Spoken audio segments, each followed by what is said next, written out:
There's a pretty one, Ulysses.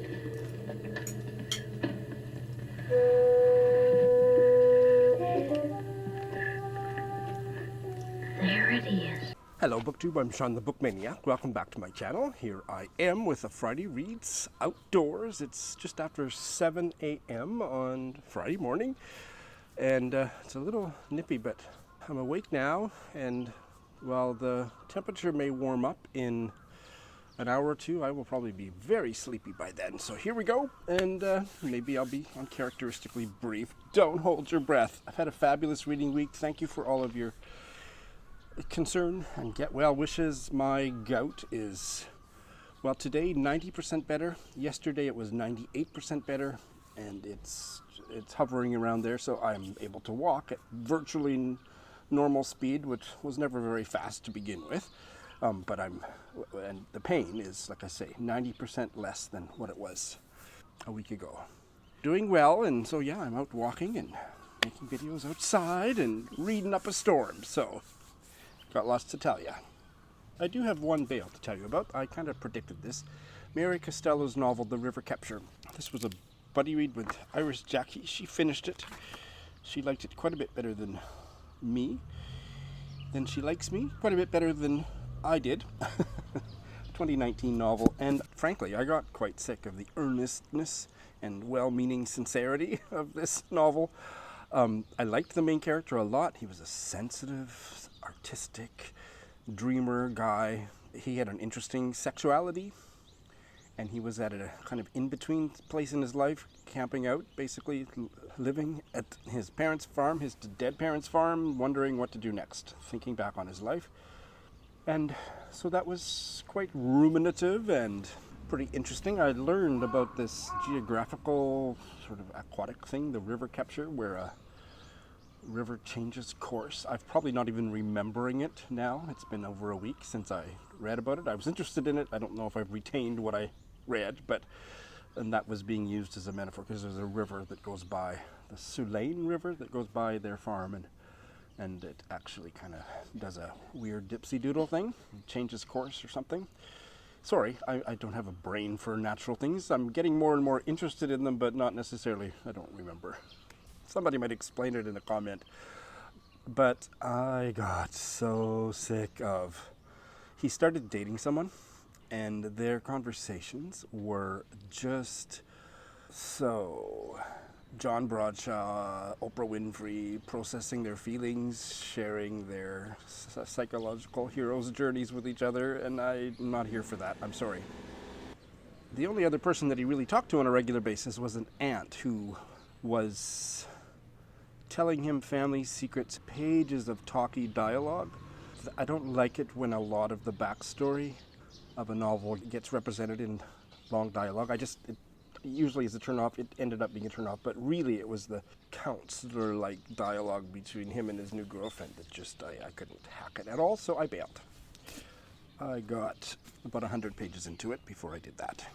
And I have finished 3, a 2020 collection of short stories by Emma Cline. I loved it. It's one of the strongest short story collections I've read in a long time. She is, I would say, the best short story writer of her generation. Really excellent. Daddy by Emma Cline. I have not read her novel, The Girls. It didn't sound interesting. This was a buddy read with Heidi of My Reading Life. She and I had read one of these stories in a Best American Stories anthology, and that's what put us onto it. So we buddy read the whole thing. We started New Year's Day and just finished it. A story a week. These stories are not for everyone. They are mostly about sad, lonely, asshole, straight men. But the way that she delves into their character, I thought was magical and beautiful. So she doesn't pull any punches. They are assholes, but she rounds out their characters in a way that I thought was just fantastic reading. Quite a few of them are centered on kind of celebrities, and I'm not somebody who likes reading about celebrities, but I still got sucked into almost all of them. There's only one story that I thought wasn't a 5.5-star read, and that wasn't because of celebrity. That story near the end was one that just too many subplots, too many characters, didn't work. But everything else was just superlative. I think Emma Cline is a stunning writer, and you should all read Daddy. And yes, many of the men are very shitty fathers. And I forgot to bring it. I filmed a review and posted it last night, and I didn't think to bring the book. And that is A Long Way from Douala by Max Lobe, translated from the French by Rosa Schwartz. 4-star read, really, really good. Just a few comments here, but check out my review if you want more. It's a queer-themed novel, although I should add, I hope I didn't overrepresent the queer content in the story because it's quite minimal. It occupies about 10% of the story, but it's really well done. So the main character is just kind of awakening to his queerness. His older brother has run away from the family. I mean, he's an adult, but he's run away, a young adult, and he's run away from the family wanting to escape to the West. And his mother sends the younger brother, our narrator Jean, and his best friend Simon across Cameroon to track him, find him, and bring him back. One of the main reasons is because Boko Haram is starting to commit terrorist atrocities in the north of Cameroon, and so they're worried about his safety, but they also want him back and safe in the family. There's a whole bunch more nuance to it than I'm going to say here. I couldn't understand the characters, and I am coming to terms. There's a lot of discussion. I'm not going to get into it today. I don't think I'm ever going to get into it. But there's a lot of discussion right now on BookTube. I think it's a very healthy discussion about white reviewers reviewing literature by writers who don't look like us and don't live like us. And I see some aspects of both sides of that debate. But I will kind of put my cards on the table. Anytime BookTube discussion about this gets a whole bunch of white men exercised and irate, the people that are having the discussion are doing something right. I think that I just don't understand the cultural and familial things that were at work, so I couldn't understand the characters of the family.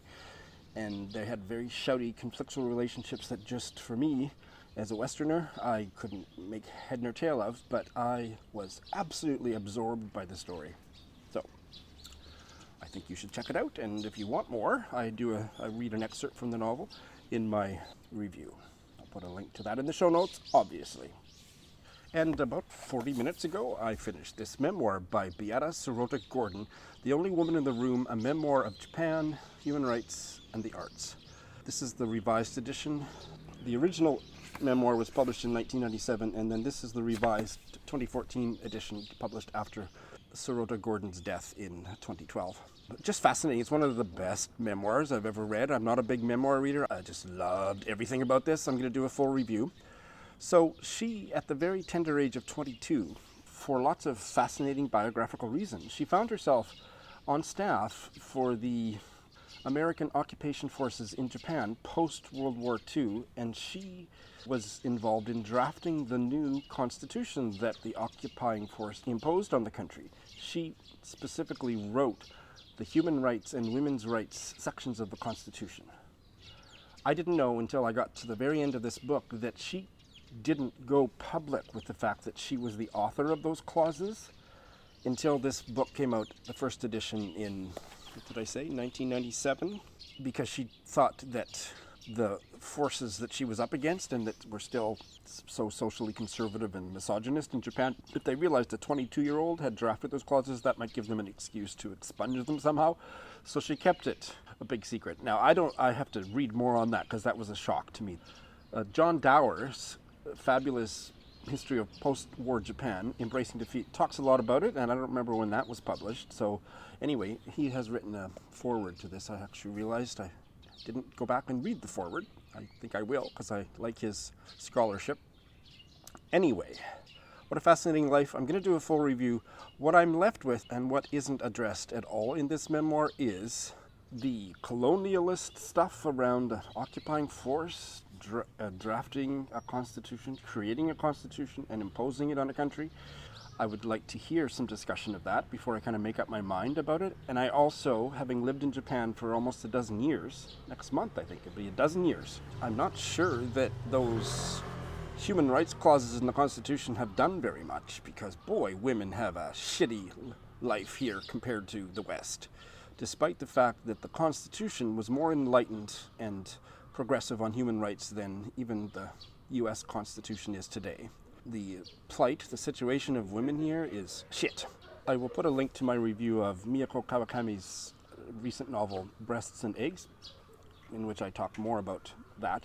And it's just my perspective, but my perspective is at least somewhat informed from having lived here. And I just think, okay, there's women's rights on paper, but how did that translate?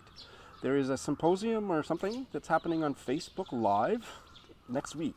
I'm going to put a link in the show notes if anybody's interested in watching it. I assume it will be available to watch after it's shown live, because I hope they talk about some of these issues, and then I'll film my review of this. But this was stunning, so readable, really short, just an absolute delight. I read it for Women's History Month.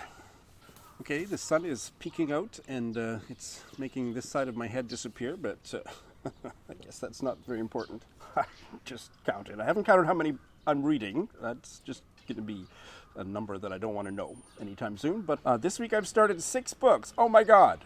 Because I bailed on the Mary Costello, I picked up another Irish novel from my Irish Readathon TBR. This 1921 novel by Gerald O'Donovan, Vocations. And I'm really enjoying it so far. Just got a bare start. I'm only 30 pages in, but it is set in late Victorian in a small Irish town, and the parents are pub owners, and they have teenage or young adult daughters who one wants to be a nun and the other one doesn't want to, and that's all I know so far. But I know that the novel is exploring these parallel tracks of treating young women like commodities in the marriage market or the market in nuns. So it is quite a progressive look at all those things, and so far I am very engaged in what I'm reading.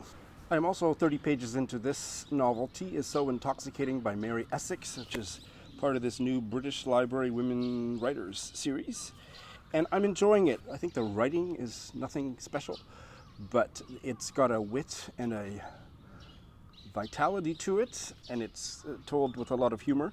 The opening premise, we haven't quite got there yet, but the opening premise, as I said last week, is about a couple that start a tea house in a small town, and the woman who's like kind of the prima donna of the village starts to suspect that they are not actually married, and she wants to thwart their project completely and kind of drive them out of business and out of town. So I'm just getting to know the couple, and I don't know whether they actually were married by the time they set up the tea shop, because I haven't got that far in, but it's fun, and it's holding my interest for sure. This is a new novel from maybe last year, Hilary Leichter's Temporary. It's about a Kelly girl. I mean, it's not the actual company Kelly, but that's what we say, right? So it's about a young woman in the workplace, and she goes from temporary assignment to temporary assignment. What I wasn't expecting, and I'm delighted by, is that this is not a realistic comic. I mean, it's comic, but it's not a realistic novel. So it's just got a warped, fantastical storyline, and I don't mean magical realism. It's just kind of zany in a way that's so far really working for me. I'm only 20 pages into this one, so it's very early days. But where I realized that this was not going to be that straightforward kind of comic workaday novel was that one of the temporary assignments was to be the chairman of a large corporation just for the day. And then she finds out by the end of the day that the reason is that the chairman that she's filling in for the day has just died. Then her agency gives her a second temporary assignment to carry his ashes around and take him out on the town every day. Take him for a walk, his ashes. And that's the next assignment from the temporary agency. So it's like that. Very early, but it's interesting. It is not, by any stretch of the imagination, boring. And yes, belatedly, now that I have thrown my 6-book rule out the window, and now that I know that Douala exists, the Welsh readathon, I have picked up this Welsh novella, One Moonlit Night by Caradog Prichard, translated from the Welsh by Philip Mitchell. Everybody and their dog, everybody and their Caradog, everybody and their dog says that this is an amazing novella, and 20 pages in, I would have to agree. It is unlike anything I've ever read. It's just a raucous, first-person, child-narrated novel, and I often don't get along with those. And I would say, very specifically, I'm thinking of you, Britta, people that typically don't get along with childhood narrators, please, at some point in your reading life, give this a try because it's just a completely different kettle of fish as a first-person child narrator. It's in a small Welsh village, and the kid, I don't know how old they are, 10 maybe? I think he's playing hooky for the day, and he's just walking around the village, and there's all this social unrest, family violence, poor single mothers getting evicted from their house that they witness and they get involved in, and it's raucous. It is definitely politically incorrect. It is told in a Welsh idiom, in language that I found very easy to get accustomed to, and just throbbing with life. This is going to be one of my top reads of the year. That's my prediction. When was it published? It's set in the 1910s, and I don't know a thing about the author. It was originally published in 1961. There is an afterword by Jan Morris, the transgender Welsh writer who just passed away a few months ago.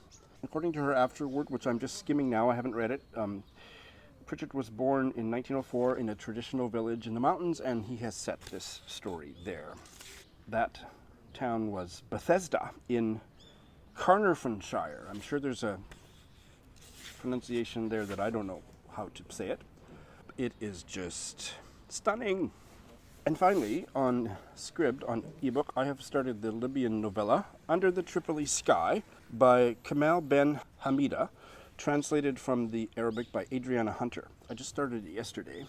I am enjoying it. The writing/translation is really good. It's a very sensuous story of a child in Libya, and I think it's set in the 1960s. And his family life, it opens, first chapter is his ritualistic, with everybody in the room, circumcision, and his mum and her friends laughing at his pain the next day. It's really sweet, and lots about the food and the oppressed life of the women. I've just read the chapter this morning about all of his many aunts that are being beaten by their husbands or mistreated or poverty-stricken, that his mother sends him over to their place with food because the husband is a ne'er-do-well and beats his wife. And it's stark and it's vividly described. So that's all I know. It's early days. But I'm also have read 25% of it. I'll be finished it quite soon, I think. So that's what I've started. It's fabulous. No, I forgot. I completely skipped over this one. I also have started The Country Girls, Edna O'Brien's debut novel, and the first in the Country Girls trilogy. This is a buddy read with Sonia of An Enthusiastic Reader, and I was the one that suggested the reading schedule, that we were going to do it over 2 weeks. And then I inadvertently, just because I'm, had a senior moment, started it a week early. So I was all set to check in the other day, and then I looked at the schedule that I had written down on my buddy read calendar, and I wasn't supposed to be checking in until next Wednesday. So I started a week early.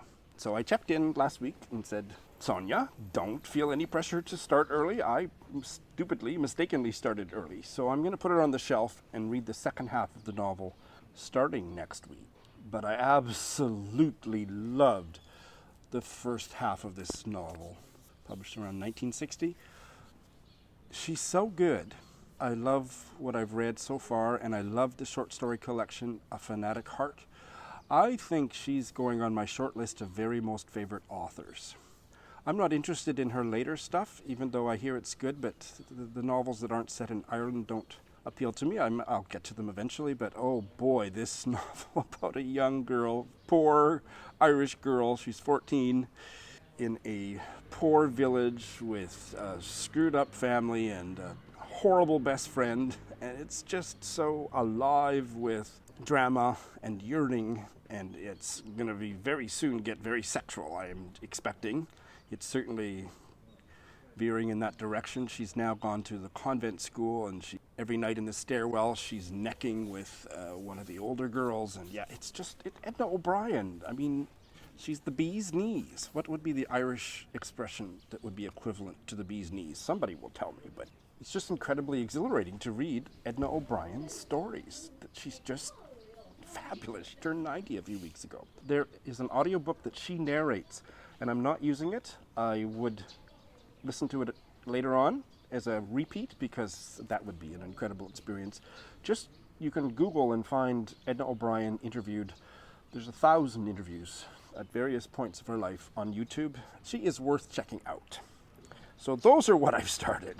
All right, so I have more than enough reading, but yes, in fact, I am planning to start 3 books in the coming week. 2 for sure and probably 3.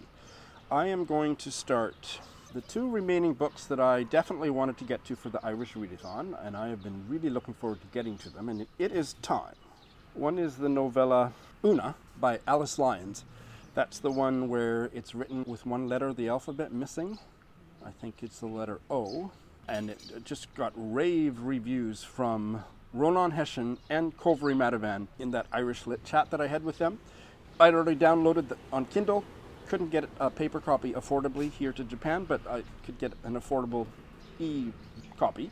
I had it sitting there for a couple months, and it's going to be read. I am going to get to it in the coming week, and I am going to start this newly translated novel that was written in Irish. Seosamh Grianna's This Road of Mine, translated from the Irish by...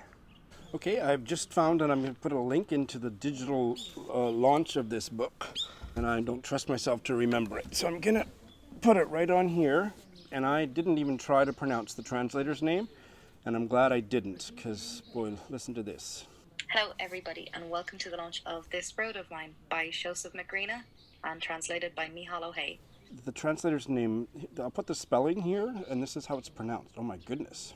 Hello, everybody, and welcome to the launch of This Road of Mine by Seosamh Grianna and translated by Micheál O'Hay. Micheál O'Hay. Okay. That is fascinating, and here's the book, This Road of Mine, newly translated.